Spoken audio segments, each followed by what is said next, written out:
fifth angel sounded, and I saw a star fallen from heaven to the earth. To him was given the key to the bottomless pit. And he opened the bottomless pit, and smoke arose out of the pit like the smoke of a great furnace.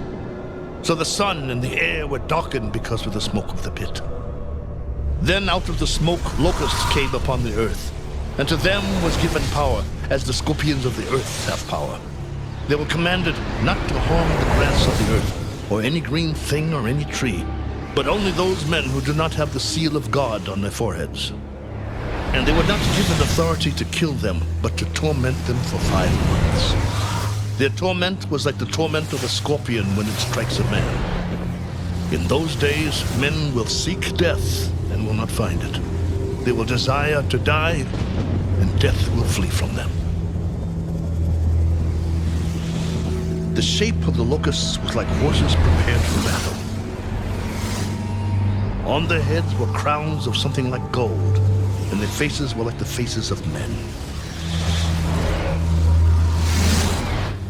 They had hair like women's hair, and their teeth were like lions' teeth.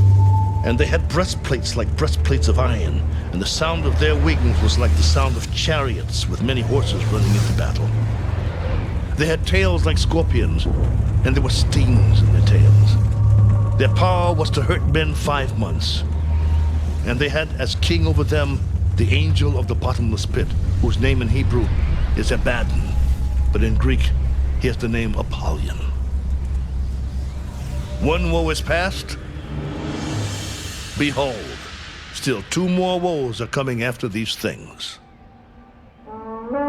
Then the sixth angel sounded, and I heard a voice from the 4 horns of the golden altar which is before God, saying to the sixth angel who had the trumpet, "Release the 4 angels who are bound at the great river Euphrates." So the 4 angels who had been prepared for the hour and day and month and year were released to kill 1/3 of mankind. Now the number of the army of the horsemen was 200 million. I heard the number of them. And thus I saw the horses in the vision. Those who sat on them had breastplates of fiery red, hyacinth blue, and sulfur yellow.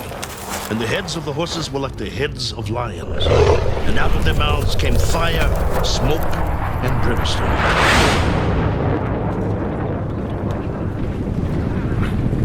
By these 3 plagues, 1/3 of mankind was killed. By the fire and the smoke and the brimstone which came out of their mouths. For their power is in their mouth and in their tails. For their tails are like serpents, having heads, and with them they do harm. But the rest of mankind, who were not killed by these plagues, did not repent of the works of their hands, that they should not worship demons and idols of gold, silver, brass, stone, and wood, which could neither see, nor hear, nor walk. And they did not repent of their murders, or their sorceries, or their sexual immorality, or their thefts.